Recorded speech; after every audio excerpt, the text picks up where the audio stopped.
There. That's sound. That is sound. Okay. Anyway, so now I'm going to have to edit this as soon as I'm done. I'm a little sick. What I was saying was, I screwed up in the beginning here. Yeah, that should definitely have sound. Okay, you can hear now? Good. Good. Although the levels look really low. Oh, it's one of those days. We all have those days. And that is me today. Oh, that's why the console, the Universal Audio stuff, all updated, and now everything doesn't work. That's amazing. I love when that happens. That's fantastic.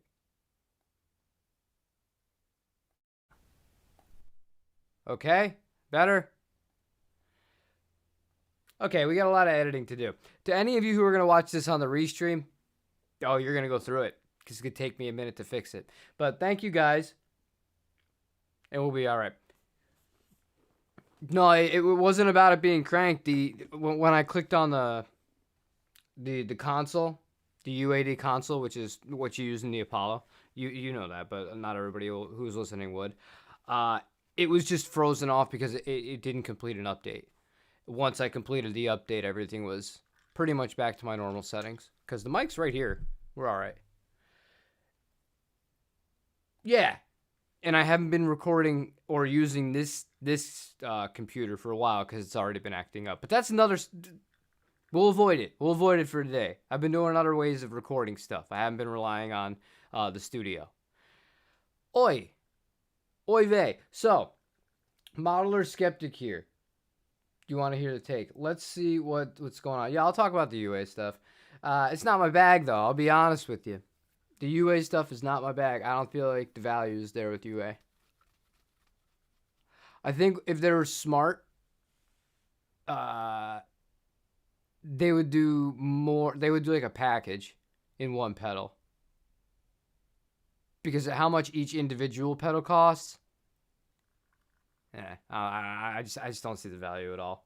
I'd rather have a freaking Tonex, honestly. But hello, Greg. Any of you use modelers? We're gonna get to that, Mr. Cyclic Life. Daniel, as always. Voss turned 11. I did. I tried my best. Jerry, I already said something from you. And Larry David, how are you doing, Dad? Doing all right? What a bumpy start today. What a bumpy start. So, UA released a new update to theirs. One of the things that people had complained about with the UA stuff is it wasn't MIDI capable. Now, to people like me, I don't care about that. But you can save 4 presets on it now instead of just 2, which I guess is nice. And the pedals I'm talking about are like the Dream 65, the Ruby, the Lion, basically Fender, Vox, Marshall. And I don't know. I think it's okay. I think it's pretty cool. I think it's something that they needed to do. And I know there's lots of people that use things like the Morningstar. It's a MIDI controller so that you can patch through. And when you click on it, if you're not familiar at all with this stuff and you just use an amp, like I prefer to do, you can basically trigger any number of different pedals and settings and things to happen all at once via one button instead of having to click all the different buttons. So it's really cool that MIDI's been kind of enacted on those. But yeah, they're $400 a pop. They're $400 a pop, and that's it. And what does a Tonex cost now? Not much more than that. So, yeah, we'll see. Use fractal and a tube amp, sometimes together, sometimes completely separate. Love the differences in versatility. I don't know. I've been really on the fence with the new Helix that's about to come out, because I see the appeal for it, but I also know that not all of them are for me at all. I can get really, I think one of the problems here, I'm going to make this poll, but I think one of the problems that I have with digital, when it's as in-depth as the Helix, I can find myself spending more time tweaking stuff than actually playing guitar. I don't like that. Because I don't have the time to sit 8 hours a day and play anymore like I used to. If I was younger, oh my God, If I was younger, single, no dependents, I would have a field day with that. I'd probably have a huge MIDI rig. I'd love it. I'd love it. But as it stands right now, when you don't have as much time, I don't want to waste that time just screwing around with parameters or trying a billion different effects. Any of you guys feel that way? Let's see. Would you ever consider going ampless?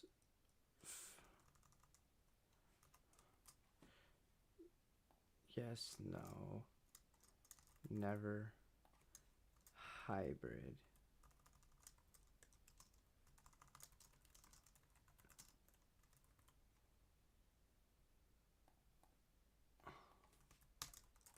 Okay, there you go. We got a poll for today.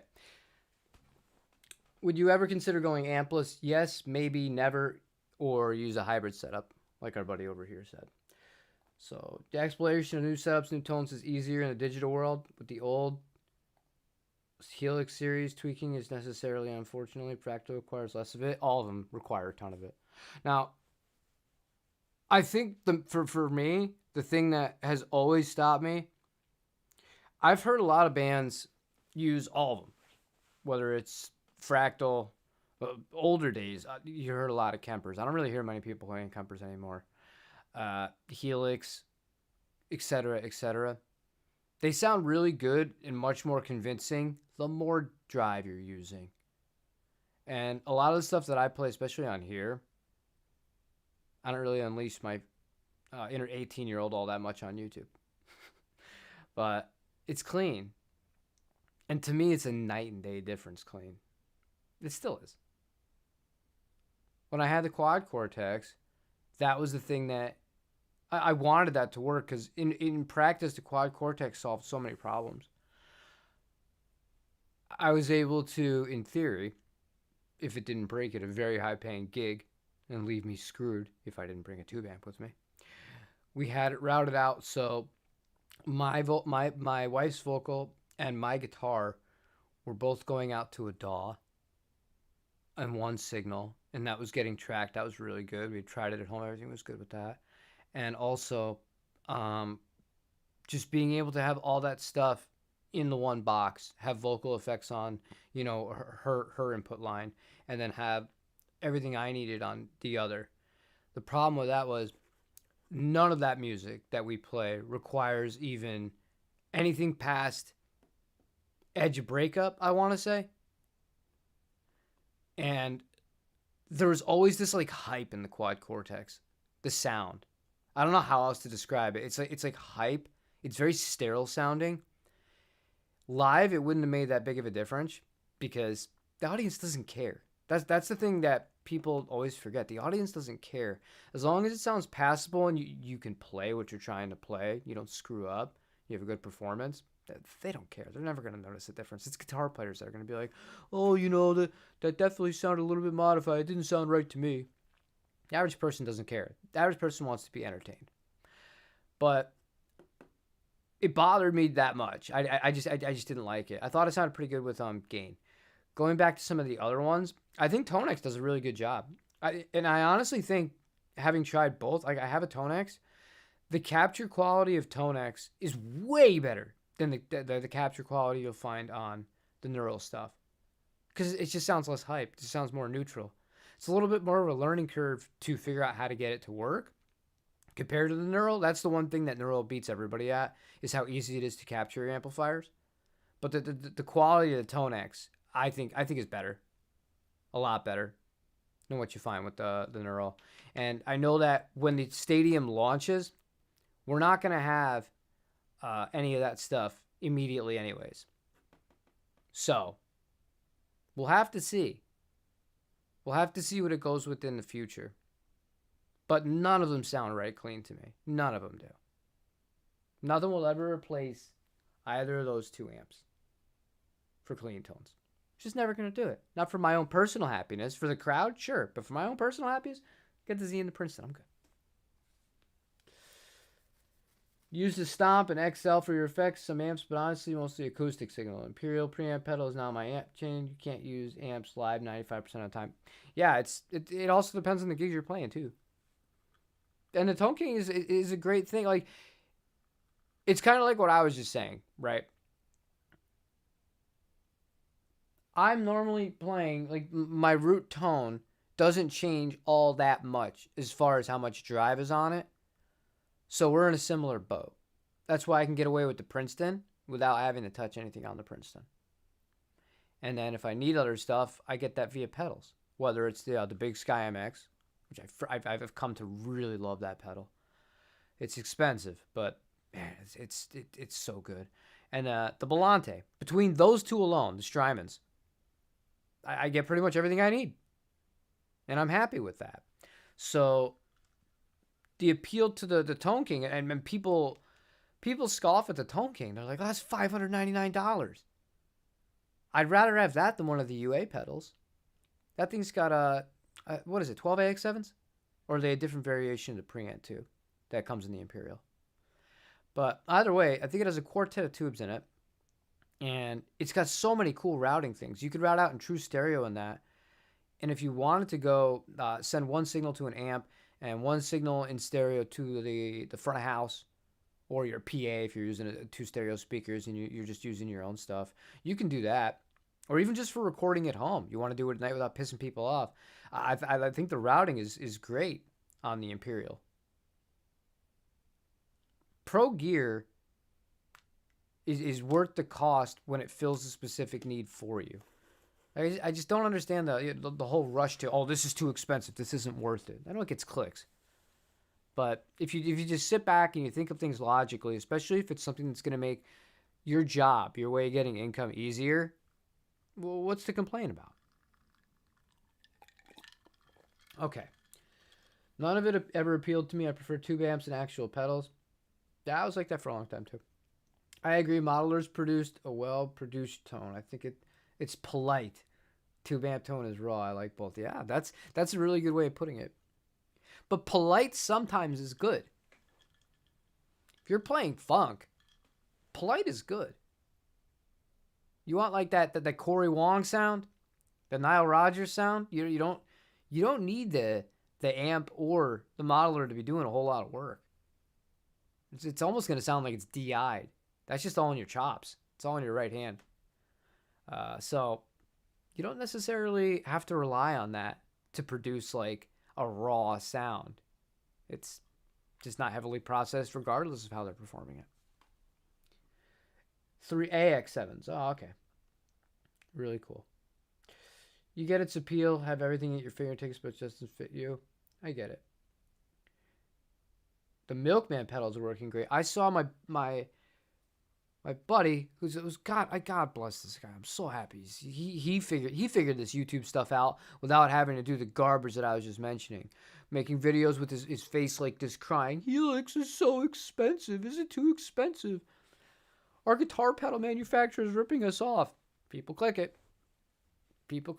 But my boy Cyber Attack just did the collaboration video, and he was a day one launch for the Milkman and Benson collaboration, which I think is awesome because Milkman, they have a really unique take on it compared to everybody else.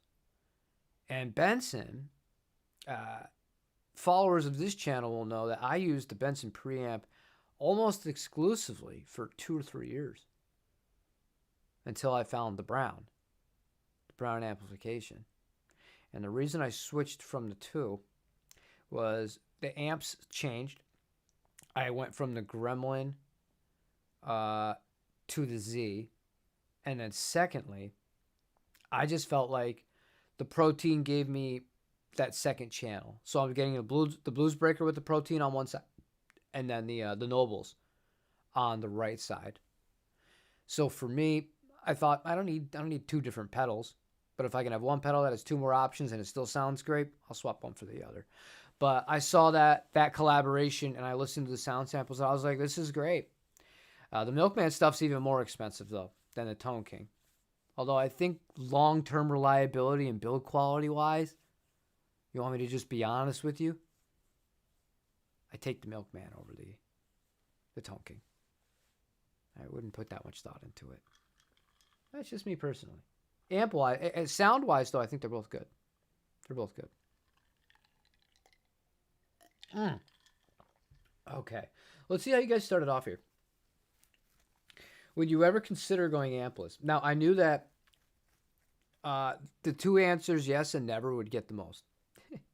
And they have. 31% say yes, 15% say maybe. So some people are open-minded.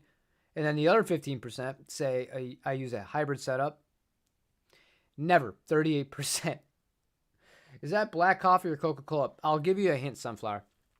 If it's got ice in it, it's not coffee. I could never, ever, ever drink coffee iced, cold. Even lukewarm coffee sucks. And it really slowed down the stream today.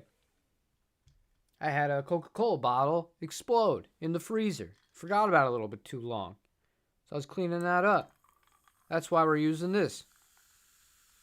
I don't drink, so you don't have to worry. I didn't spike it. I'm just sick.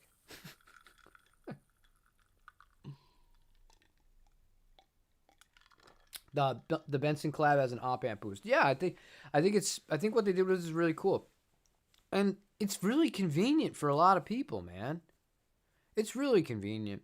And with the way some venues are acting now, having the option of not having loud noises on stage that are less tameable and less controllable, like you can get into the sweet spot without it hitting a certain dB level, that is preferred by a lot of places. I don't know how many times you guys have gone into a restaurant and the restaurant has live music, but it's typically like a duo. You know, a singer and a guitar player. They'll have backing tracks going on. It'll be going through one PA. Sometimes it'll be then forwarded out to the PA that goes through the entire restaurant, right? But a lot of the times it's just going right to the PA that they brought with them for the performance. And that's it. That's it. You'll be hearing no actual amplifier. You're hearing, well, whether it's an HX Stomp or whatever, plugged right into the board. And they're just playing along like that. And some of them, they even got their in-ears so that they don't have to deal with the latency, because obviously you're not getting the same response without a wedge speaker in front of you to be able to hear what's coming back quick enough. You don't want to have to rely on the PA going out. That's always one of the problems I've had with small little digital rigs like that, is being able to worry about my own monitoring. Because I always, I'm like many of you guys, you've gigged and you're older, or if you started off and you were doing it before any of the modeler stuff, the amp was always behind you. The amp was always behind you. Didn't matter where you were playing. So you'd always have stage volume, and, you'd be able to really not have to hear yourself get muddied up by everybody else. But in a lot of setups, that's not always the case. Especially those small ones. And I'll tell you what, a lot of those small ones, those are the ones that pay. How funny is that? Let me see. You hope the next Yamaha THR is inspired by a stadium in some way. I mean, like modeling-wise. Maybe. They're the same company. So it's possible. But I like the idea of that. I think that's a cool little practice amp. It's got a funky shape to it, but it's a practical shape. If you've ever seen one of those in person, it's just basically this little rectangle, and you just pick it up, and it goes with you, and that's it. It can operate on Bluetooth and all that, and they're a lot better built than some of the other ones that are slightly less expensive. That people, every once in a while you see 40 billion people post videos on the same day about them.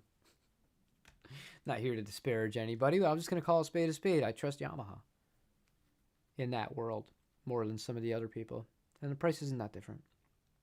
So, I don't know. I give so much credit to Line 6. And part of the reason why I'm excited for this new Helix is because of that.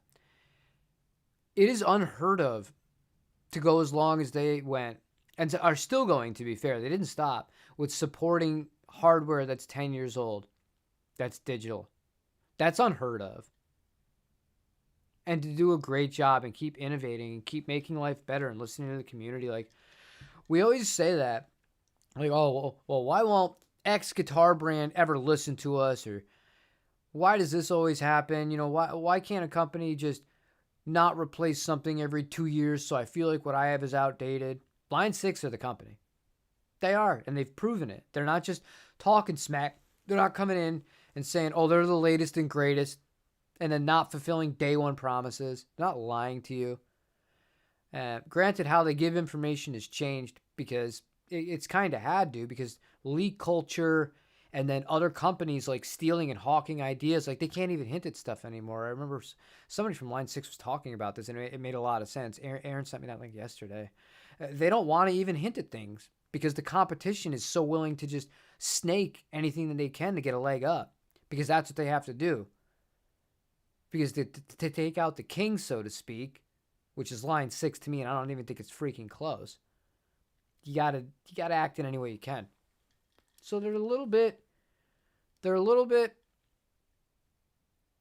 I don't know. I look at them almost like a real amp company in that sense, just because of how long they support their products. I love that.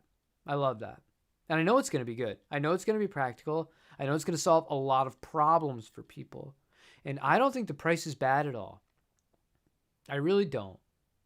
I'm going to get more into why in a second, because I want to give you guys some food for thought here. But they really cared for Variax too with updating it, even though even did an HD update for guitar modeling instead of selling it as a new guitar. Yeah. They're run by people that really care about the end user experience. And fortunately for them, their company allows them to do that. Because here's the thing, man. Like, look, I'll break something for you. I never really talked about this, okay? Last year, I did a demo of a guitar amplifier. This video was not sponsored. Nobody knew I was making this video. I had a problem, guess what, with the Z. And I needed an amp. So I had a Supro, the Amulet.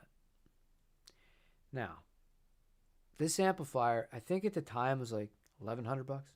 I think it's a little bit more expensive now. I think it's like 12 or 13, depending on the speaker size. It's either a 10 or a 12. I was not happy with that amp. And I didn't hide it in the review. I wasn't. That amp, see, this right here, this is on top of the music, man. The way I had the room set up before was the amplifier was here, the one I was using, because I thought it was easier because I was using a 2 notes and all the connections, whatever. So the amp was here. It was getting so hot that behind this guy right here, it was starting to burn. And no other amp, because and it wasn't right on it either. That was the thing that kind of tipped me off. It wasn't right on it. Because I understand how tube amps work. I've been playing tube amps since the 90s. I get it. They're hot. But this one was aggressively hot. And when I saw that, and I touched the top panel just to try and move one of the knobs around, and I actually hit the panel itself, I felt how hot it was. And that was what really made me say, okay, I got to figure out this circuit to see if it's a one-off or if it's made, just the way it's made, and this is just a common feature of the amplifier. Because I thought that it had some good sounds in it, and unfortunately, I thought that they just didn't make some great decisions with the amplifier, and some of these problems could have easily been, avoided to begin with. Now, I tell you this because it has a very important moral to this story. It could tie right back to what I was just saying about the people at Line 6. Do you know who reached out to me after that super negative video where I basically slammed the hell out of their product? Supro did. I never reached out to Supro. Never. I was done with it at that point. It went back, and I went to a different amp. But Supro reached out to me, and they wanted to talk. And I was like, oh, this isn't going to be good. I thought I was going to get a scolding. And I ended up talking to them on the phone. And the guy I talked to I don't know. I'm not going to say his name, but I talked to him for about 45 minutes. We were talking about New York because he lives there now. That's where their main offices were. And then we're just talking about what we wanted and how he was telling me about how the company's trying and they're really trying to figure stuff out. And they're looking for a lot of feedback. And then it was just like emails between myself and, why don't we try and get you on a conference call with the engineers, and we could try and figure out some stuff and we could talk through like how we're thinking about things. Cause obviously like they outsource stuff. The Supros aren't made here in the United States, like the vintage ones. But I found it so refreshing.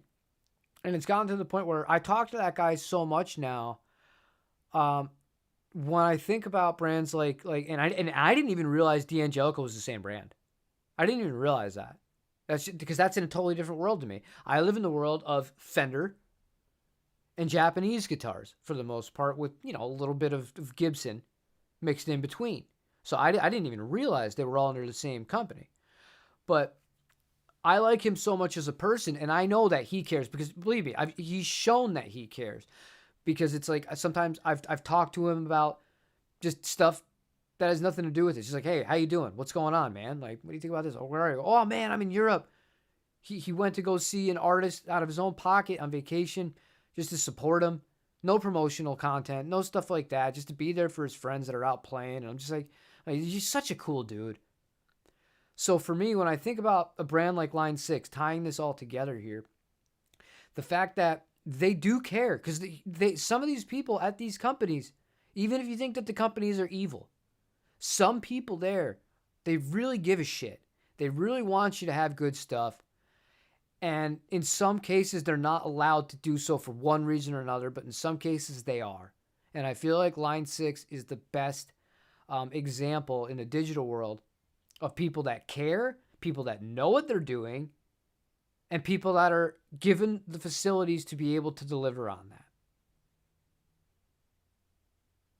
And I respect that. So if I was ever going to go digital, like for real, that's the company I'm doing it with. So let's read back with some comments here. I wasn't expecting to tell you guys that Supro story, but it's true. And so now I look at that company different because I put a human. I hear a human's voice that represents that company, and it's been going on for too long for me to be like, this guy's full of shit. He's a good guy. He's a really, really good guy.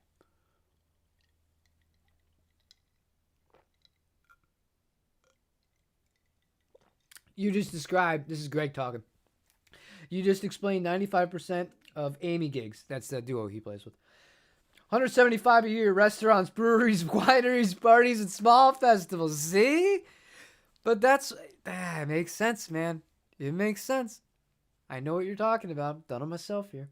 Use a Bose system, the tower, two some types of theirs, and a S1 Pro as your monitor. I get it. I 100% get it. I play guitar with a female singer too, but I live with mine. And she's taking a nap right now. She's sick. I'm a little sick. She's sick. I knew what you meant. Okay, you play a mix of class. Oh yeah, you're talking about that stuff. Okay, cool. Let me see here. Lexicon. I always call you Lexi. I apologize for that. I've said this before, but I have a friend named Lexi, so whenever I see your name, I just think of her. That sounds like an awesome guy. He is an awesome guy.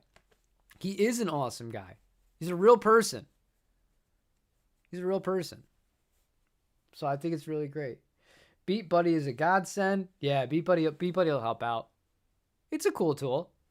If you don't want to play the backing tracks. Some people don't want to do that. Even people that are playing in duos, you're playing like full-on cover songs. They just don't want to do it. Or like some people I've seen some older people. We're talking like early mid 70s, right? Where they still have kind of like the old school Mackie mixers. You know what I'm talking about. And they're going to these really brick speakers. They have people help lug them out, but they're playing covers that if you had the backing track, it'd be way better, but they can't figure it out. They're not doing that. It's past them. They just want to sit. They just want to play the songs. It's a different time, different era. But a Beat Buddy would work well for them. Many who work at the companies do take pride in their work. It's all in the upper management with the cost cutting that screws everything up. I honestly, I think it depends, man. I think it depends. Because there are some employees, because firsthand experience again, I have met people behind the scenes that represent companies that have been so off-putting that I've never, ever, ever, ever shown anything from that brand, even if I like the product ever again. So it went the inverse.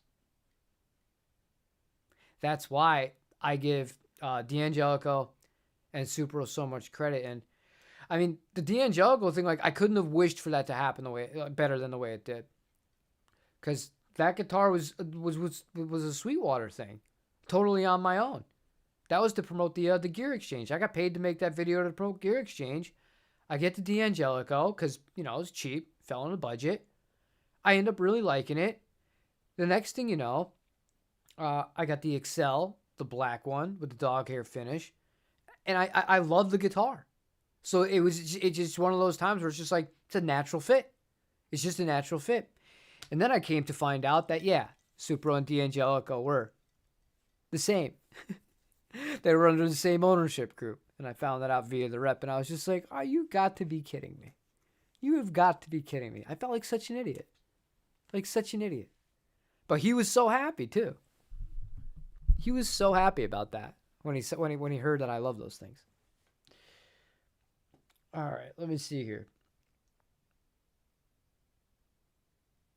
All right. You can't believe you're sick too. Does your throat hurt? Yeah. I got phlegm. If you guys weren't here at the beginning of the stream, I have to make this unlisted for like 2 hours after I'm done here. Because I got to edit the beginning. I turned the camera on. The mic was dead. And then once I turned Phantom Power on, the software was dead. My nose is dead. It was a rough start today. What's up, Biff? Jimbo, did you watch the World Series? Yamamoto, World Series MVP. Well, he pitched on no day's rest. I couldn't feel any less sympathy. And I'm an underdog guy. I'm a Met fan, all right? Now, I'm not a big baseball fan in general like I used to be. There was a time in my life, if my dad's still in here, he'll attest to this. I grew up in a house full of Yankee fans, and I should be a Yankee fan. That's a story for a different day. Maybe we'll get into it depending on how much baseball, but just real quick. There were years of my life, I did not miss a single Met game, period. I did not miss a single Met game. I didn't go to all of them, but I didn't miss one. Whether I was listening on the radio, Howie, or if I was watching SNY, or before that, WPIX. New York. You know what that is. I love the Mets. So I've always been of the small team mentality. So in theory, you would think, oh, you want the Blue Jays to win. No, those fans were insufferable. The way they treated the Mariner fans, the Mariner players going into that World Series. And it's a similar reason why, despite considering myself in many ways like a San Diegan, because I built my life out in Southern California. Like the most important parts of my life I built out in Southern California. I'll always feel really connected to there. And I lived freaking 6 blocks away from Petco Park. The Padres suffer from the same problem that the Blue Jays do, minus a few of the players. I don't think Vlad suffers from this. This arrogance, this entitlement, this I'm the best, and the fans have it. So when I saw the Dodgers, who by all means here, they should have lost that series. They should have. How Toronto blows 2 games back-to-back at home to clinch a World Series, you got nobody to blame but yourselves. I was happy that the evil empire, normally that's the Yankees, I was happy that the Dodgers won. I was very happy about it. And I love Ohtani. He's great. I think he's great. And that's your baseball talk for today. All right. Don't apologize for calling you Lexi. It's a good short name. I'm going to call you that then. It just makes my life a little bit easier. All right. There are good people in management as well. That's what I'm saying. That's what I mean. That's what I mean. I don't think it's all the corporate's bad. You can work for a company where you're not going to be able to do a damn thing and still technically be in management. That doesn't mean you're bad. Just like anything else, man. It's just like any other industry. Everybody's got to answer to somebody. Unless you're the king. All right. That arrogance caused them for sure. I think it cursed them, yeah. That arrogance, man. But you're right. Yamamoto, so good. And a lot. Do you know the other thing that really bothered me about that? You can't just give the guy credit, Yamamoto, for what he did. Right after he does that, they send him home, at home, with no rings. They're celebrating on your field. What do the fans do? They dig up, oh, it wasn't that impressive what he did. Madison Bumgarner did something more impressive with the Giants. And that doesn't take away from the fact that the guy did something that is very rarely done in World Series history. He was lights out and pitched on no days rest to close the World Series. Just shut up. Just shut up. You can't just tip your hat to people these days. Just tip your hat. They earned it. The Dodgers absolutely earned it. The Blue Jays are choke artists. If you're a Blue Jay fan, I apologize to you if you're level-headed. But, man, it was very difficult to feel sorry for you. So much so that the next time the Blue Jays play the Yankees, I hope the Yankees are actually good. At least their pitchers weren't selling balks to bettors like the Guardians. You know what? You know what? Do you know what bothers me more than anything? Well, man, that was hyperbolic. But you know what really bothers me? I refuse to call them that. One of my favorite movies, when I was a kid, the original Major League, with Bobby Uecker and Charlie Sheen, obviously. He's known as the face of it, the Wild Thing. I love those movies. I love the Cleveland Indians. Yeah, I was a Met fan, but I had a soft spot for them because of the movies. And I thought it was so great. And then Major League 2, this is just such great movies. I can't take the name the Guardians seriously. I can't do it. They're the Cleveland freaking Indians. I'm sorry. And I'm not Native American, so maybe I'm not qualified to speak on this. But I just think it's so stupid. I think it's so stupid. They're the freaking Indians. Go back to calling them the Indians. That's all I'm going to say about that.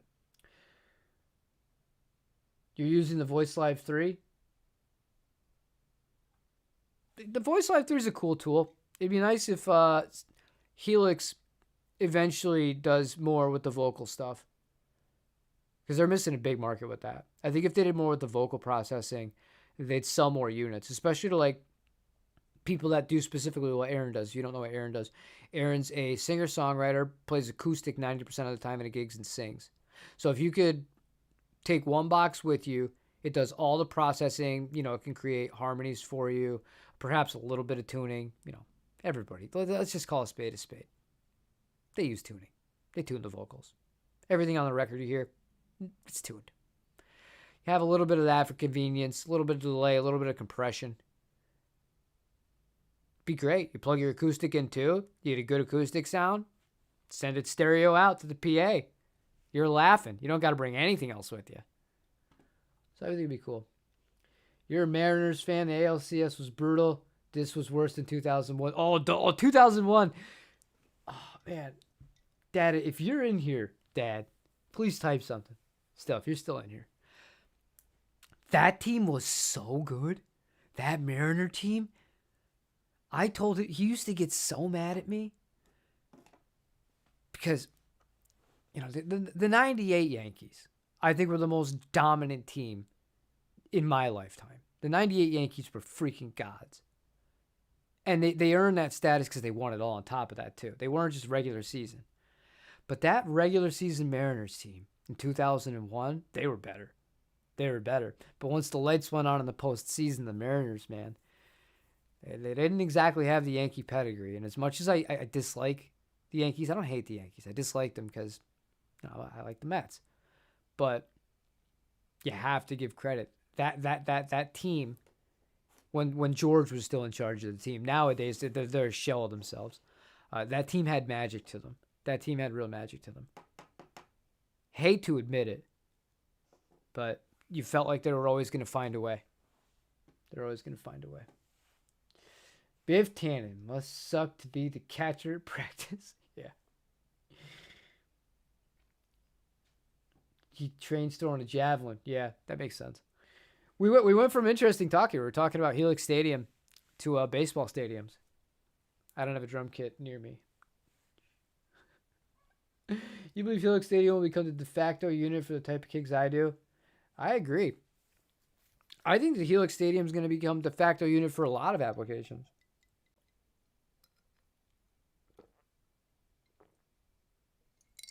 Let me tell you, it tastes like crap with ice. It's way better when the actual bottle is cold. But Helix Stadium is just going to open up a lot of doors for a lot of people.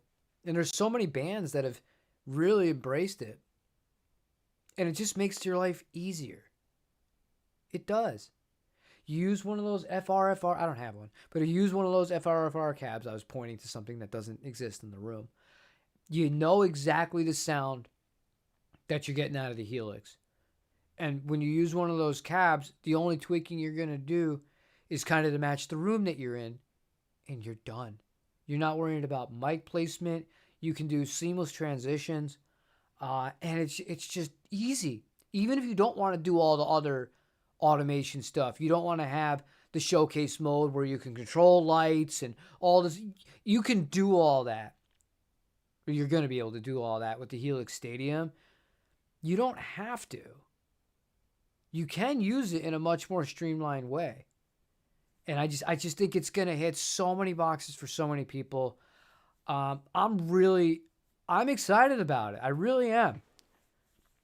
I don't know if we're going to borrow it or what, but I'm going to try it.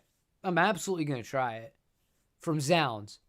And do your buddy Jimbo a favor. If you're going to get one of those, use my affiliate link and get it anyways.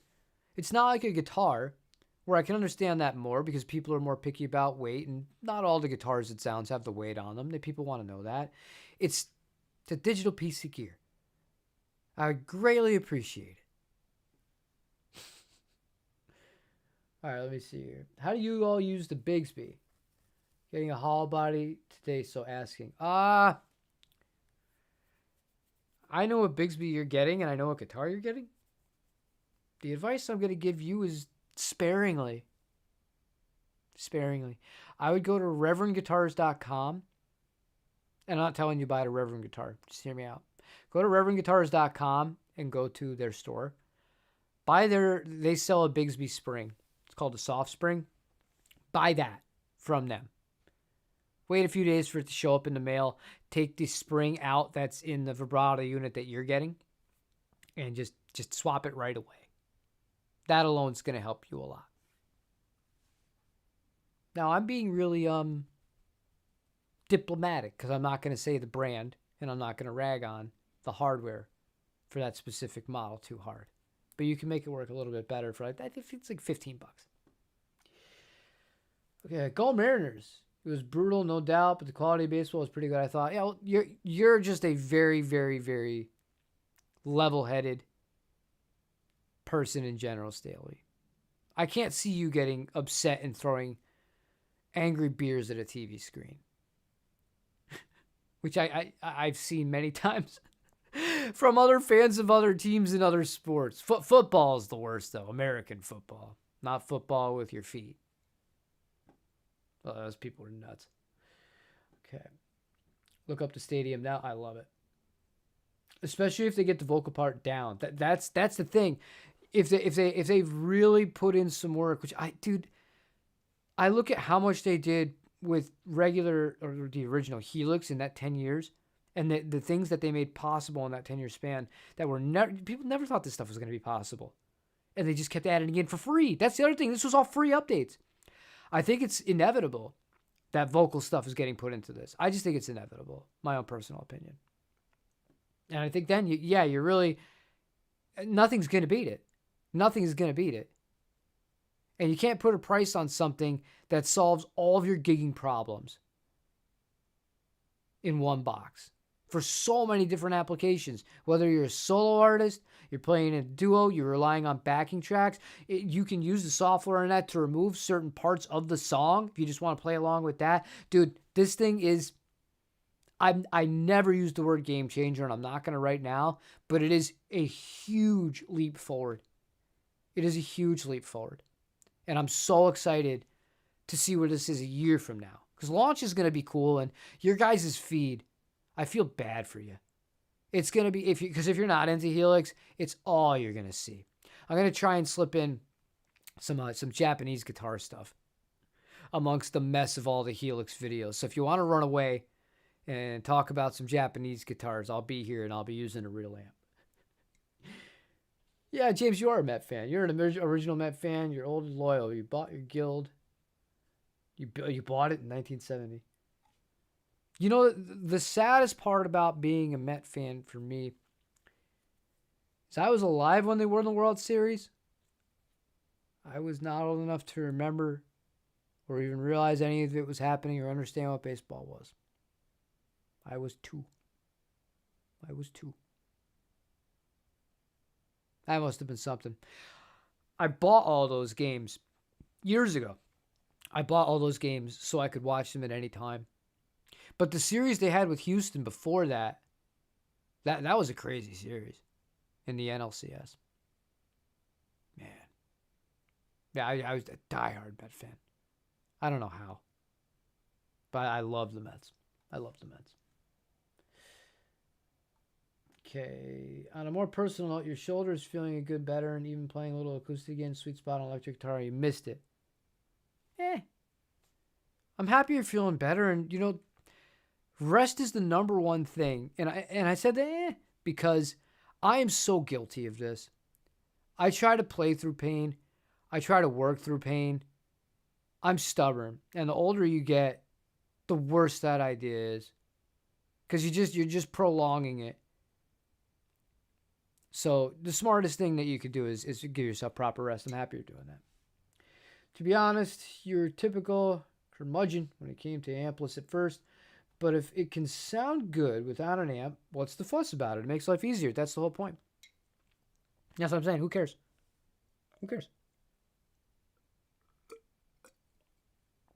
As I said in the beginning of the stream, well, when the stream actually got started, it was a disaster at the beginning of the stream. Nothing that Helix offers is going to replicate either of those two amps, the Z or the Princeton. It's just not. It's not. They're two totally different flavors. And there's a multitude of reasons for that. Forget even just like that sag and the feel of the room and the air in the room. Because even if I got an FRFR cab with the Helix, it's still not going to be the same thing, I don't think. Exactly the same thing. And then the analog reverb tanks. Never the same. That's one thing that no modeler from any brand, I've not played one that's been convincing. The closest thing I've found are the Strymon spring reverbs. That's it. The ones that are in the Flint, the 60s one, and then the Big Sky MX has a really, really good sounding spring reverb on it. But I've never heard one from Line 6, from Fractal, from Neural. Neurals are really bad. The spring reverbs specifically, not all the reverbs, because there's some cool reverbs in all three of those, but for spring reverb, I want that surf sound. I want that classic wash. Not usable. Only the amps will do that. But for everything else, you could convince a lot of people. Oh, I was using a real amp on that recording. No, you weren't. You know that, but they don't. And then they go out and they buy the amp. So that's what they think they used. No, sir, I was using a digital product. So with the Helix, would you need a cabinet? You wouldn't need it. No. You could use one if you wanted to, but you don't need it. No. It's got a variety of outputs, and you could hook it straight up to your DAW. You could hook it up right up to little monitors if you wanted to. You could play with headphones if that was something you desired to do. You don't need a FRFR cabinet. And as a matter of fact, I've never had one with a modeler. Another way you can do it is you can use the effects loop of an amplifier that you have and run it through there. You're going to bypass the section of the actual amplifier itself when you do that, and you'll just be using the modeler to power it. It's pretty cool. Lots of ways of doing about things.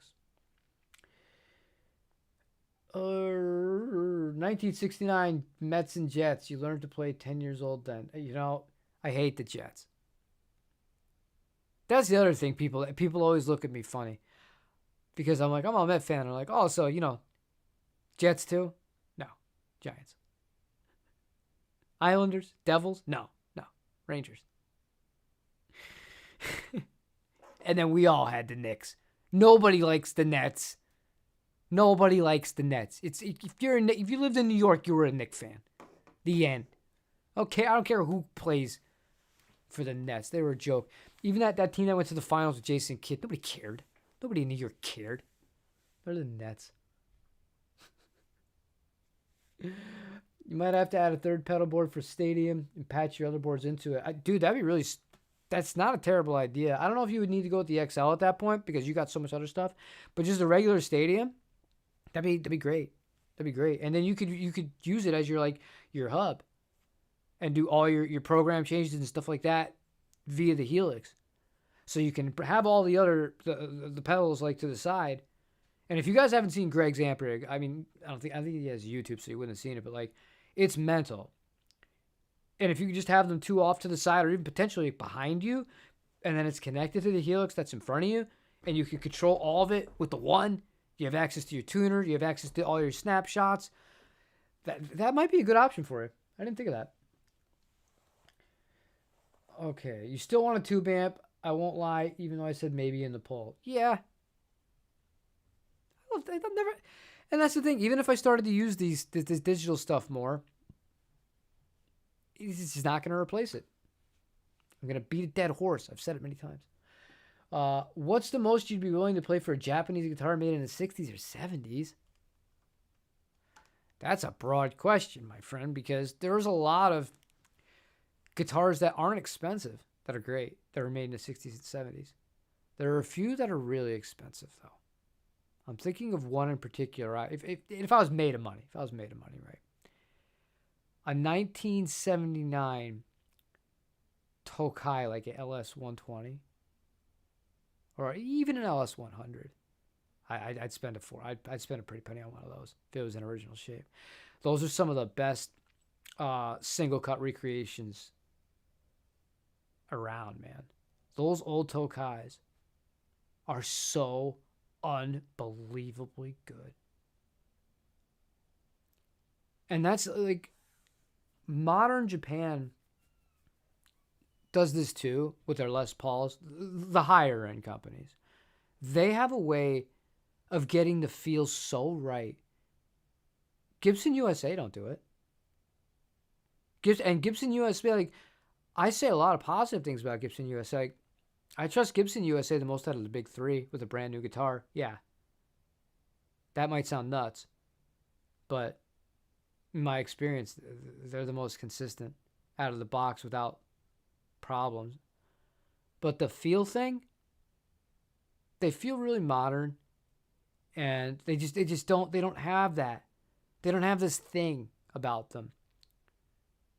And you might be saying, oh, well, that's because you're talking about a Tokai from the late 1970s. No, it's not just that. It's even the modern ones. Brands like Bison, brands like Cruise Maniac Sound, the higher tier models, and 77 and Momose. Momose are the best in the world at this, at the price points. I think they make the best guitars in the world, period, across their house brands. I really do. But they have this way of just the way that the finish is applied, the type of finish, the neck shapes, everything. They feel like vintage guitars. They really feel like vintage guitars, and I don't get that from modern Gibson. Even that R9 I had, that was a crazy nice guitar. It's a crazy nice guitar. It was a different flavor though. It felt like a brand new instrument. I loved it. And I did not sell that because I didn't like it. I sold that because we needed money, and life sucks. I don't make much money doing this. So every once in a while, if an actual emergency happens and it's just like, oh crap, we need a few grand, guess what happens? something goes. And Gibsons are always the most valuable. Broadway Joe. Yeah, the arrogance on that guy. But you know what? Unlike the Blue Jays, Broadway Joe, he won. So as much as you could dislike his arrogance, he had the ring. Oh, man. Have you used the Fender Vaporizer amp? Those were cool, man. I love those pawn shop series of Fender amps. You know, I have one of those. I have the Greta. It's one that looks like an old radio. I love it. Pawn shop amp was really cool. It's a 2x10. No, the Vaporizer, the one that you're talking about. And it came in really cool colors. I briefly had one in Fiesta Red. It's a gnarly sounding amp. It's a simple circuit, but they sound really good. That'd be a fun amp to revisit. If you're thinking about buying one of those, give it a shot. Make sure your tech goes over it first so it has a clean bill of health, but they sound good. Okay, agreed. Neil Young is awesome. Yeah, Neil Young is great, man. Neil Young is great. All right. All Grecos were great also. Yeah, I agree, but I don't put them in that. Like, those Tokais, man. If we're talking about like the best of the best, that's where I'm going first. The Grecos were great too. And the other thing was like Grecos had a run that lasted a little bit longer into the 80s as far as still producing like really crazy quality, because even though you could still get a lot of Tokais that were higher end spec, even up to like 84, 85 from Japan, they were nowhere near as good as the ones from 79, 80, and 81. Whereas with Greco, you didn't have that. There's not like those golden years to look for, like so specifically. But they're awesome. They're awesome too. I was just thinking about ones that I would personally spend like the most money on, because those are expensive. By Japanese guitar standards, those are expensive. Those are like Gibson custom prices. Oof. But they're worth it. People figured it out. People said, holy shit, why am I spending this much money on the Gibson when the Tokai is just destroying it? I don't know. And again, I like Gibson. Out of the big three, they're the ones I trust the most new out of the box. Our old Kawai guitar is good too. When I was looking at hollow bodies, you saw a 60s Kawai, but decided against it. They're hit or miss. The other thing is, it's so much is in the setup, man. You can make anything play great. If you know what you're doing, you can make anything play great. You make it sound great. You can enjoy it. And you could get a really unique tone out of it. Nowadays, guitars that were considered absolute pieces of garbage, junk, you couldn't give them away, they have cult followings. This whole thing about gold foil pickups were laughed and mocked. And now we have boutique builders who could sell them for like $250 a pop. Not a set, per pickup. And people will spend it. You know how hard these people that originally were selling these must be laughing if they're still around this day? To know that they were junk. People always thought they were junk. The gold foil pickups, the Dynasonic pickups, they were failures. They were just not good when they were originally launched. But times change, and we can rewrite history for marketing purposes.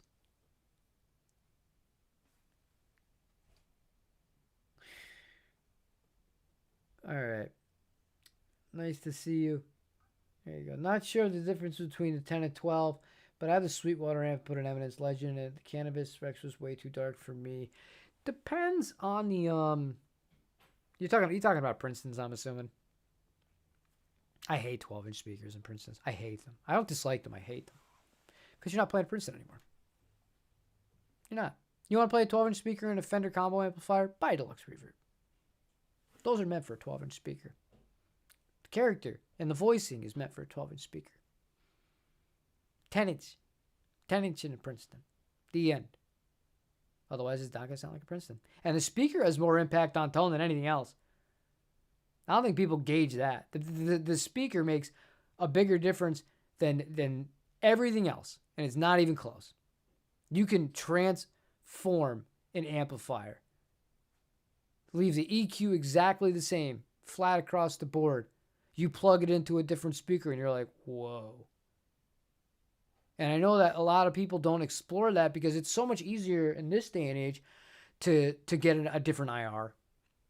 Play a digital one. Oh, I'll have a line out, or I'll use from my torpedo, my captor, my boss, my the universal audio one, and we'll run it to the computer, and then we'll mess with cabinets in there, and then different microphones too, which is also going to play a pretty significant role. Not as much as the speaker, but in person, like when you swap speakers, it's huge.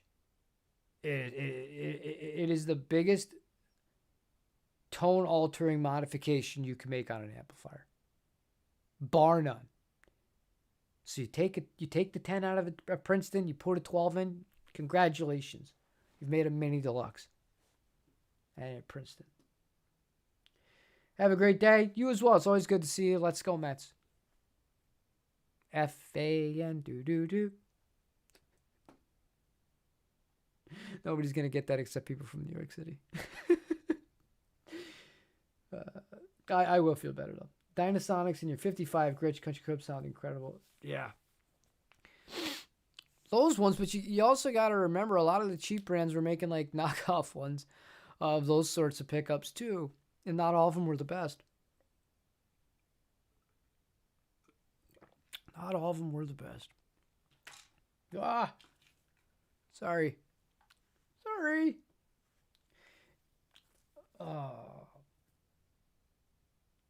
Appreciate that. Okay, thanks for checking it out. Yep, you guys are in talking here, understanding. Jim has talked me out of it. I did talk you out of it. Did you not hear when Rafa was in here? I think it was last week, and he's like, I haven't bought a guitar in 20 months, and I feel like I'm at an AA meeting. And I gave him more credit than anybody in the whole world because that guy tried to do the YouTube thing. He fell into all the YouTube traps. It cost him a lot of money for nothing. And he wasn't happy for the majority of it. This is no way to live. Run. Do you know how awkward it is asking people to subscribe to your channel to like a video? You know how awkward? That's awkward enough, right? Because the thing is, people just don't do it. Like if I went into my analytics, I look at the people that watch, because dude, the other thing is it gives you too much information. My analytics will tell me not only how many viewers I have, not only what their age groups are, not only where they are in the world, not only how long they watched for. They're going to tell me how many of the people that watched my video in a given month in 28 days are subscribed to my videos versus people that just watch the videos. Now, you ready for this? I got to find the number.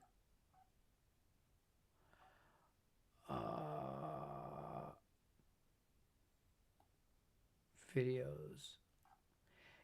Okay. 85.4% of the people that watched my channel in the last 30 days, that's a big number. They are not subscribed.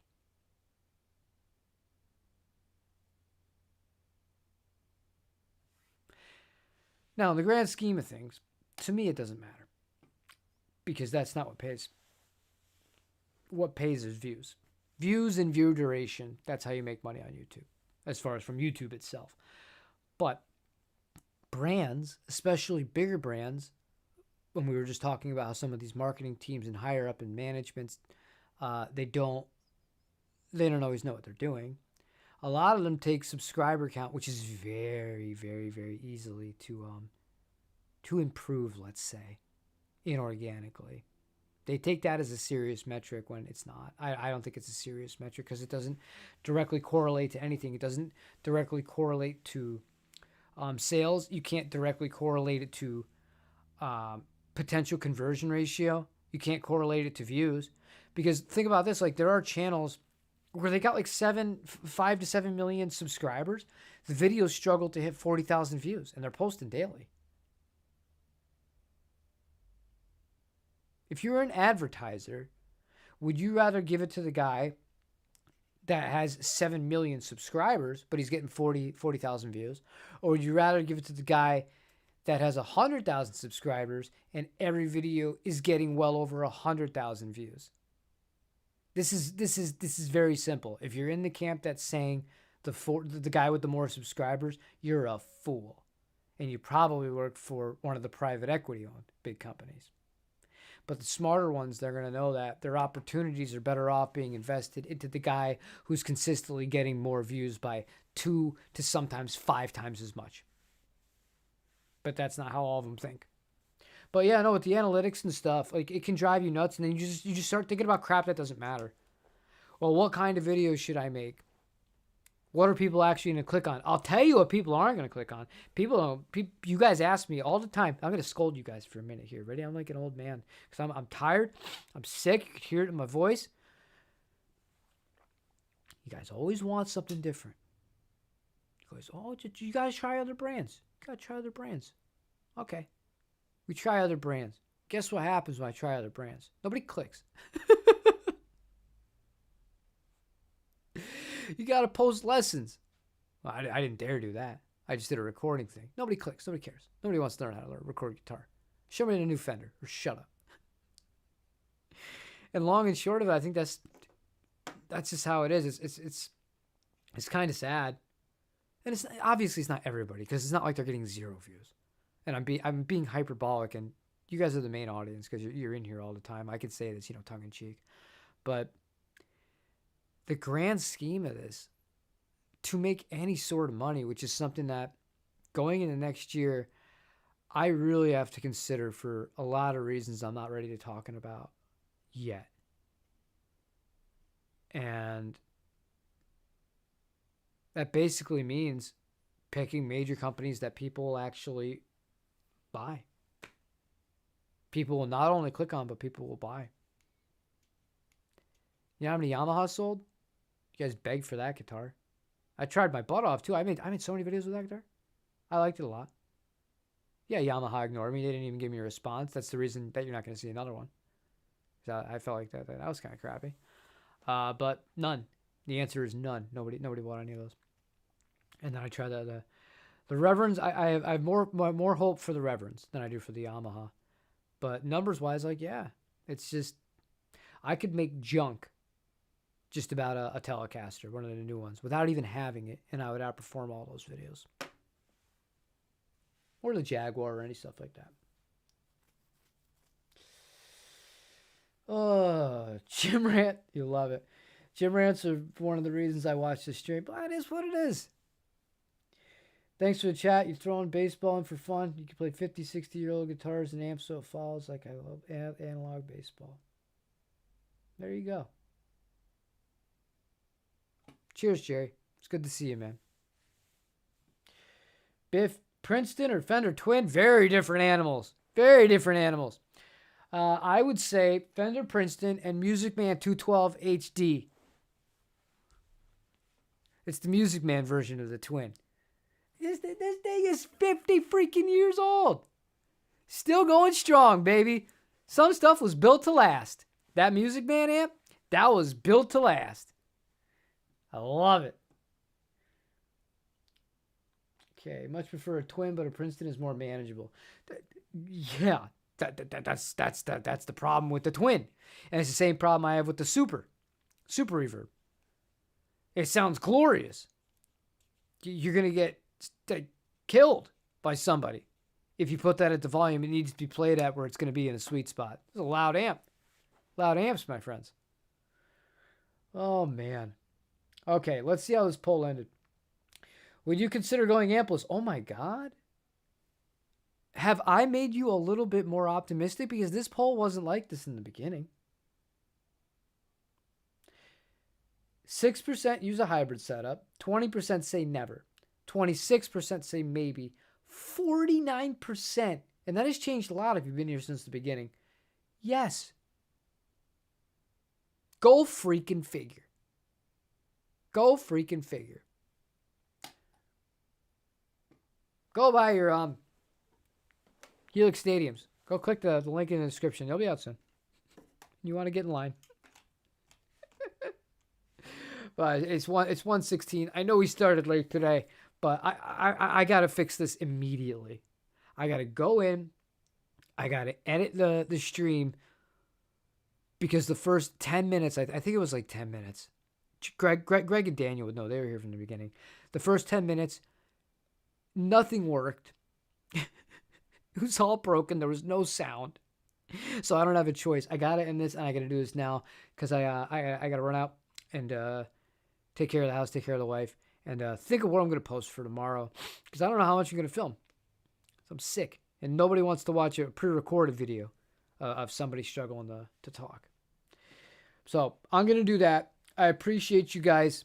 And Staley, I just want to give you one piece of advice because you said one thing.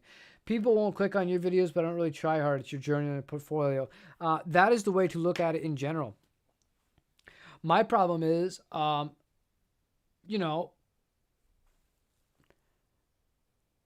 companies use my stuff for marketing, and then they don't want to pay me, and they don't want to respond to me, but they'll use it themselves. This is a rant for another day, but like, I feel like that's wrong. I feel like that's really wrong. So I like that part of it frustrates me. It's like if you think it's good enough to use and you're going to actively use it and you're going to put it on your own website to sell your product, but then when I reach out, I'm like, well, like obviously, come on, what are we doing here? And then you just blow me off. It's like, well,